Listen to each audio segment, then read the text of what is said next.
রাশিয়ার president Vladimir Putin ও ইউক্রেনের president Volodymyr জেলেনস্কির সরাসরি বৈঠকের শর্ত জানিয়েছে মস্কো। তুরস্কের ইস্তাম্বুলে রাশিয়া ও ইউক্রেনের মধ্যে তৃতীয় দফা শান্তি আলোচনা শেষে এই শর্ত জানান রাশিয়ান প্রধান আলোচক ভ্লাদিমির মেদিনস্কি।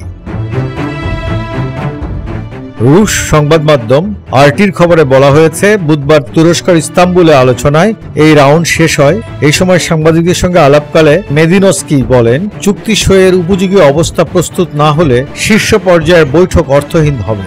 বৈঠকটি যেন কেবল চুক্তি সই করার জন্য হয়, এই অবস্থান আমরা ইউক্রেনীয় প্রতিনিধিদের কাছে স্পষ্ট করে দিয়েছি।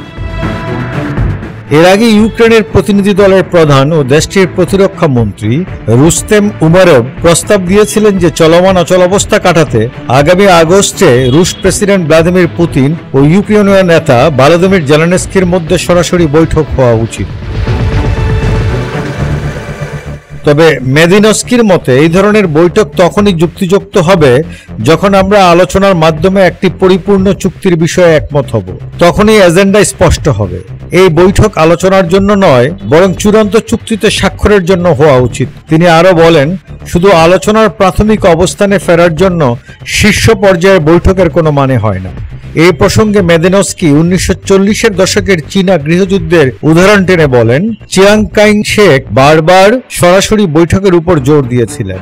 তারা 5 বার বৈঠক করেছেন, একে অপরকে হাসি মুখে ছবি তুলেছেন, কিন্তু তাতে গৃহযুদ্ধ থামেনি, মূল সমস্যা থেকেই গেছে।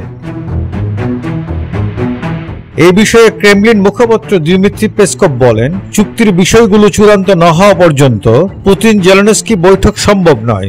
যদিও রুশ প্রেসিডেন্ট ভ্লাদিমির পুতিন সম্প্রতি জেলেনস্কির বৈধতা নিয়ে প্রশ্ন তুলেছেন, তবে তিনি গত মাসে বলেছেন আলোচনা চূড়ান্ত পর্যায়ে পৌঁছালে তিনি জেলেনস্কির সঙ্গে বৈঠকে রাজি আছেন।